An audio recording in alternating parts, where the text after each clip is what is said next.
நன்கொடை அள்ளித்தர வந்திருக்கும் மலேசியா மந்திரிக்கு ஓம் மாசியாய ஓம் ருத்ராய. உங்க பர்ணசாலைக்கு வந்து உங்களை சந்திச்சதுல ரொம்ப சந்தோஷம். ஆசீர்வாதம். பர்ணசாலையை சுற்றி பார்த்து வாருங்கள். அழைத்துச் செல்லும். வாங்க சார். ரேகா, கடவுள் கொடுப்பதை மறுக்க கூடாது. யாரு கடவுள்? நானே கடவுள். நான் கடவுள். இந்த அகங்காரம் தான் உன்னோட அழிவுக்கு காரணமா இருக்கு. அழிவா? எனக்கா? நான் அழிவதற்காகவா மலேசியா மந்திரி 101 கோடி ரூபாய் அன்பளிப்பாக கொடுத்திருக்கிறார்? இல்லை, இந்த மாசியானந்தா மேன்மேலும் வளர்வதற்கு. பேதையே. ஓ, 101 கோடி ரூபாயில் இந்த ஒரு ரூபாயோ?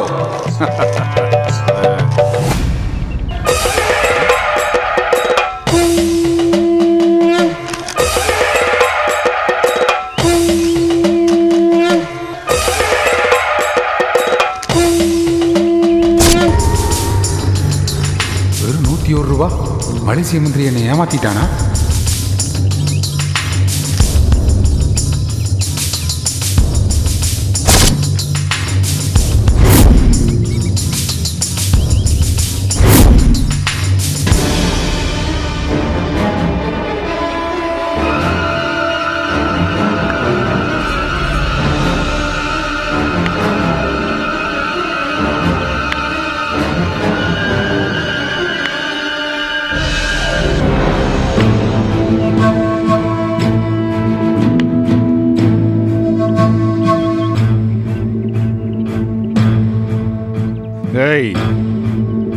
என்ன வர வழியில மலேசிய மந்திரி கிட்ட உன்னோட அருமை, நீ செய்யற அற்புதம் அதெல்லாம் விவரமா சொல்லிட்டேன். நீ செய்யற அற்புதத்துக்கு எவ்வளவு காணிக்க கொடுக்கணும்னு அவருக்கு தெரிஞ்சு போச்சு. அதான்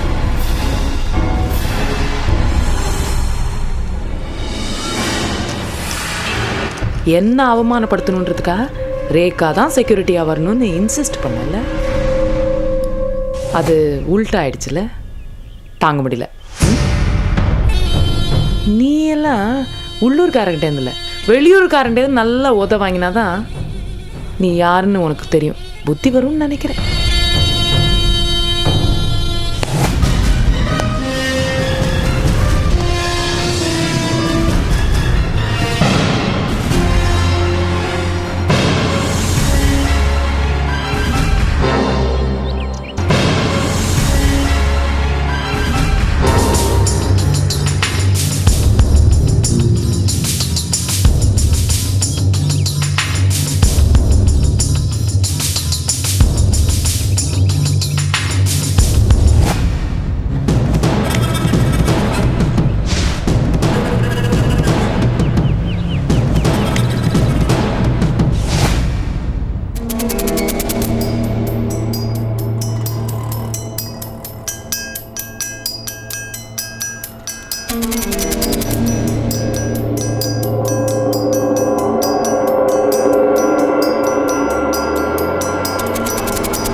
என்ன மாலா, எதுக்கு இங்க அவசரமா வர சொன்ன?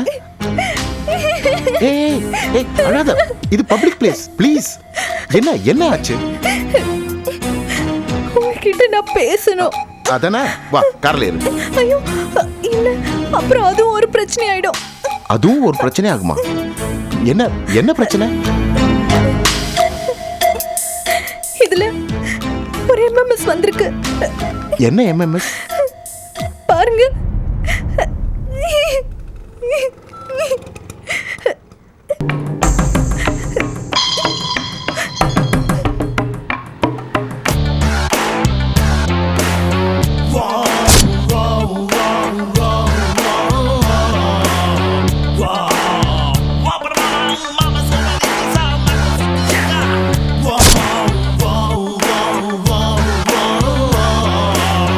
Wow.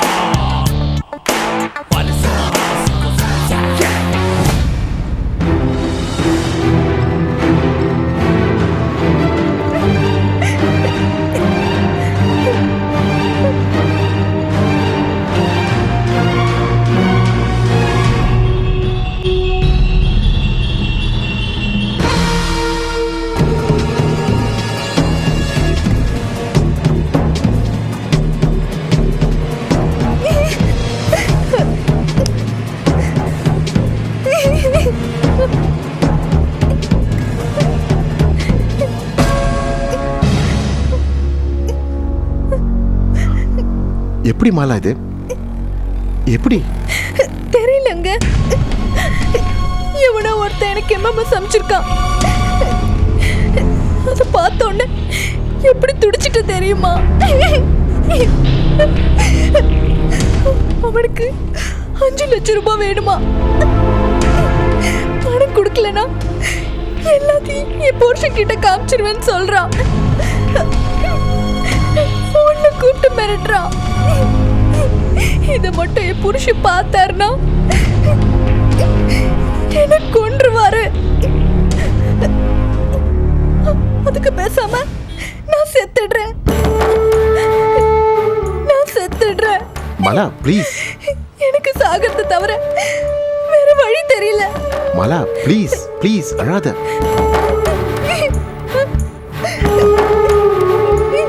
அங்க வீட்ல உன்னையும் என்னையும் தவிர வேற யாருமே இல்லையே. இந்த போட்டோ எல்லாம் வேற யார் எடுத்திருப்பாங்க? அதான் எனக்கும் தெரியாத மர்மமா இருக்கு. இதை யார் எடுத்தாங்க, எப்படி எடுத்தாங்கன்னு எனக்கு தெரியலங்க. மாலா உனக்கு ஃபோன் பண்ணவன் யாருன்னு தெரிஞ்சுதா? தெரியலங்க. அவன் யாருன்னு சொல்லல. ஏதாவது ஒரு ஐடியா இருக்கா? அவன் குரல்ல கேட்டபோது ஏதோ பிசிஓல இருந்து கால் பண்ணான். நான் மறுபடியும் அந்த நம்பருக்கு ஃபோன் பண்ணேன்.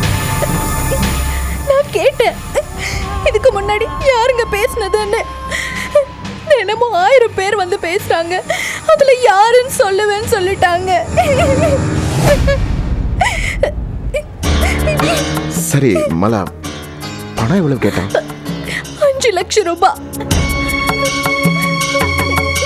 அவ்வளவுதான், என் வாழ்க்கை போச்சு. மலா மலா ப்ளீஸ் ப்ளீஸ், என்னால உன் வாழ்க்கைக்கு எந்த ப்ராப்ளம் வராது. நான் 5 லட்சம் ரூபாய் அரேஞ்ச் பண்ணிடுறேன். ஆனா அவன்கிட்ட இருந்து எப்படியாவது எல்லா போட்டோ நெகட்டிவ்ஸும் வாங்கிடு. இந்த உன் மொபைல் எப்படி? நான் எப்படியாவது படத்தை அரேஞ்ச் பண்ணிடுறேன். கிளம்பு கிளம்பு. நீங்க போங்க. வீட்டுக்கு போகாம இங்க என்ன பண்ண போற? இல்ல, நான் எப்படியோ போய்க்கிறேன், நீங்க போங்க. சரி, உன் இஷ்டம்.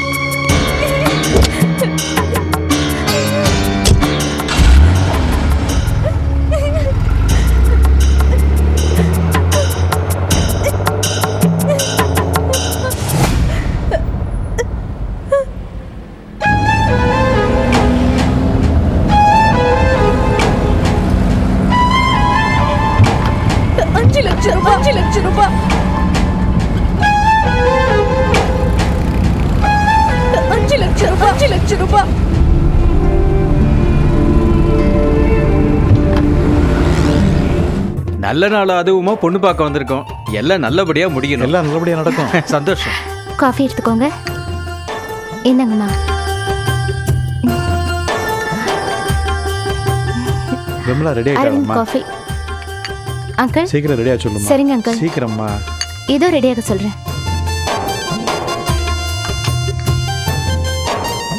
இந்த பொண்ணு யாருங்க? அவங்க பேர் சந்தியா. ஈஸ்வர் ஐஏஎஸ் இருக்கார்ல, அவரோட தங்க. அது ரேகா மேடம் இருக்காங்கல்ல, ஆ. அவங்க நாத்தனார் தான். அப்படி சொன்னதாங்க இவளுக்கு புரியும். அரவிந்தும் சந்தியாவும் கூடி சீக்கிரமே கல்யாணம் பண்ணிக்க போறாங்க. கூடிய சீக்கிரம்னா விமலா கல்யாணம் முடிஞ்ச பிறகு தானே? ஆமாங்க. கல்யாணம் முடிஞ்சிருச்சுன்னு வச்சுக்கோங்க.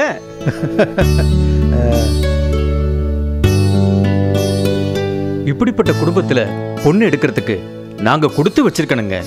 எங்க விமலா மாதிரி ஒரு பொண்ணுக்கு வாழ்வு தரது சாதாரண விஷயம் இல்லை. அதுக்கு பரந்த மனப்பான்மை வேணும். சார், குறுக்க பேசுறேன்னு தப்பா நினைச்சுக்காதீங்க. பரந்த மனசு, தியாக மனப்பான்மைன்னு தயவு செஞ்சு சொல்லாதீங்க.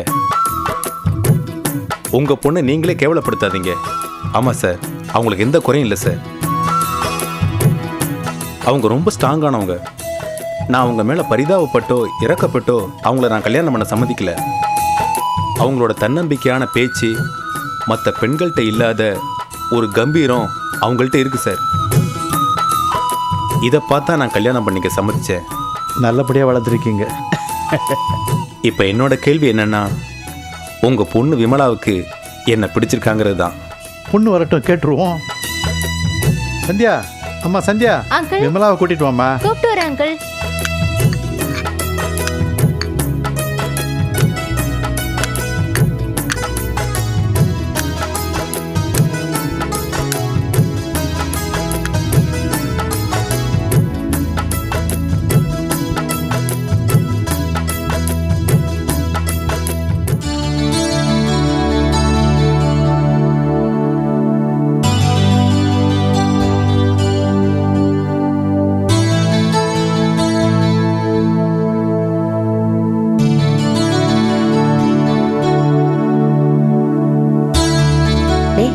பொண்ணை பாருடா.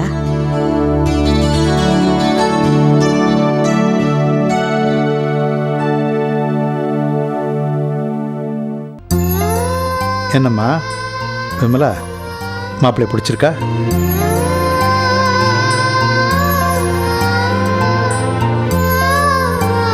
சொல்லுமா, மாப்பிள்ளைய பிடிச்சிருக்கா? அமைதியாக இருக்கிறத பார்த்தாலே தெரியுது உங்களை பிடிச்சிருக்குங்கிறா. அடுத்த முகூர்த்தத்திலே கல்யாணத்தை வச்சுக்கலாங்க. அதுக்கு என்ன, தாராளமாக வச்சுக்கலாமே. ஒரு விஷயம் கேட்குறேனேன்னு தப்பா நினைக்க கூடாது. கேளுங்க. பொண்ணோட ஜாதகம் கிடைக்குமா?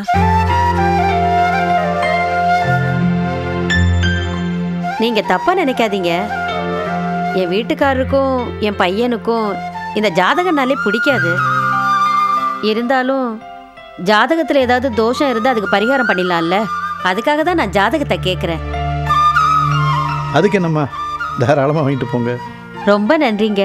சந்தியா, அந்த ஜாதகத்தை எடுத்துட்டு வாம்மா. சரிங்க மாமா.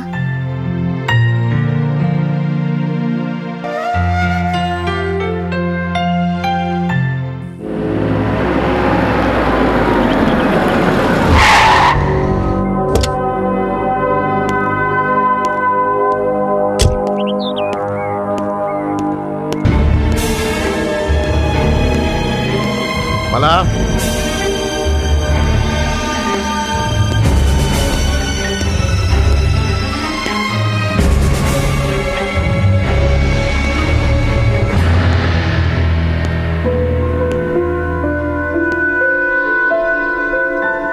மலா, மலா, ஏன் ஆஃபீஸ்க்கு வரல?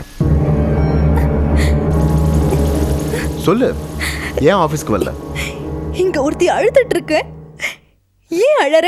எதுக்கு அழறன்னு ஒரு வார்த்தை கூட கேட்காம ஏன் ஆஃபீஸ் வரலன்னு கேக்குறீங்க? இப்ப நான் ஆஃபீஸ் வராதது உங்களுக்கு முக்கியமா போச்சா?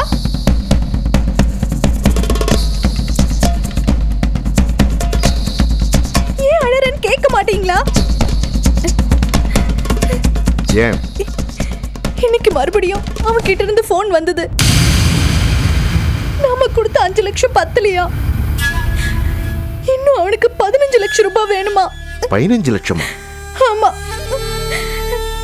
அப்படி அந்த பணத்தை கொடுக்கலனா என் போட்டோஸ் எல்லாம் ஹஸ்பண்ட் கிட்ட காமிச்சிடுவேன்னு மிரட்டுறா.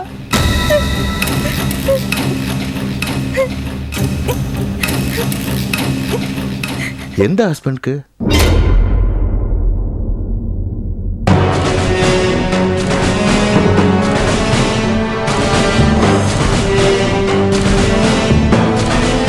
என்ன பேசுறீங்க? சொல்லு, எந்த ஹஸ்பண்ட் கிட்ட காட்டுவானா? ஈஸ்வர், கேட்கவே அருவருப்பா இருக்கு. ஏன் இப்படி எல்லாம் பேசுறீங்க? நான் பேசுறது கேட்க உனக்கு அருவருப்பா இருக்கு. கல்யாணம் ஆகாமைய புருஷன் இருக்கான்னு போய் சொன்னியே, உனக்கு அருவருப்பா இல்ல?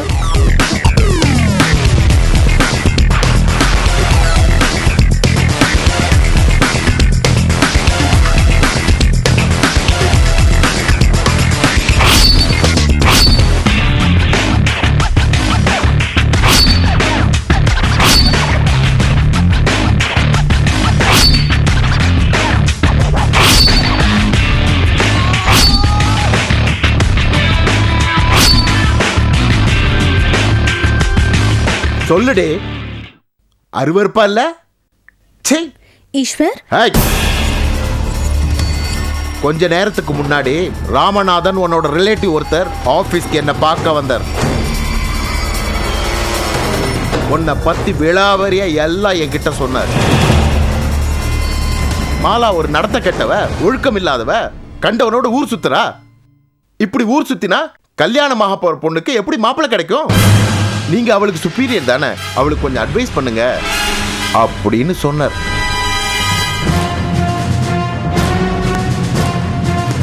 எப்படி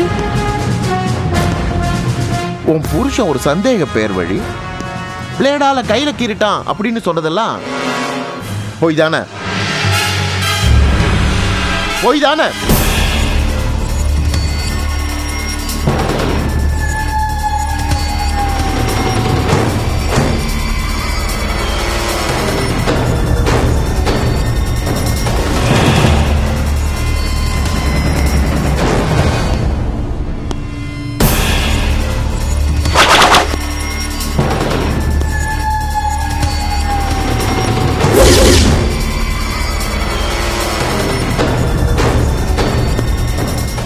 சாமர்த்தியமா பேசி வேஷம் போட்டு நடிச்சு என்ன உன் வலையில விழ வச்சிட்டல.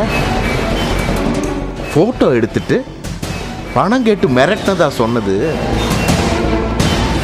எல்லாமே உன் செட்டப் தானே? உன்னோட செட்டப் தானே? உன்னை என்ன பண்ற பாரு.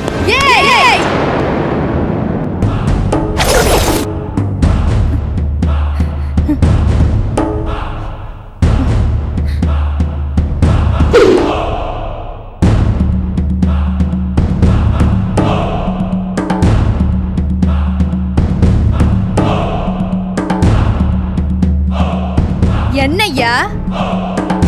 என்ன என்னய்யா? என்ன பாக்குற?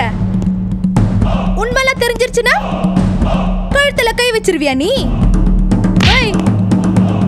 சும்மா பயந்தா மாதிரி நடிச்ச உடனே ஓவரா எகுற. கழுத்துல கைய வைக்கிற வேலை வச்சுக்கிட்ட உன் கழுத்தை அறுத்துருவேன். ஆள் இருக்கு. நான் சொன்னா அடுத்த செகண்ட் உன்னை கண்டன் துண்டமா அறுத்து போட ஆள் இருக்கு. செய்யவா? சொல்லு, தில்ல இருக்கா உனக்கு? என்னையா முழிக்கிற? நாடகம் தாயா, டிராமா தாயா, எல்லாமே செட்டப் தாயா. என்ன பண்ணுவ? என்னயா பண்ணுவ?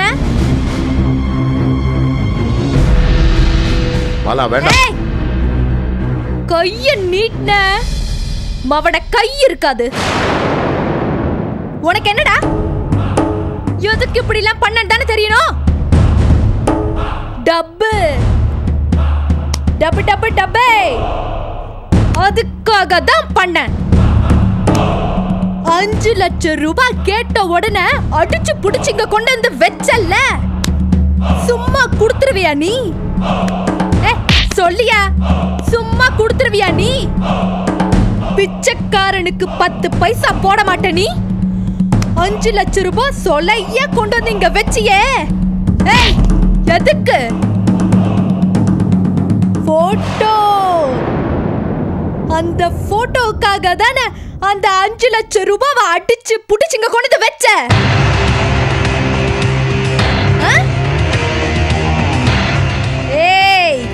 அதுக்காக தான்யா நாளைக்கு இன்னொரு 15 லட்சம் ரூபாய் கொண்டு இங்க வைப்ப.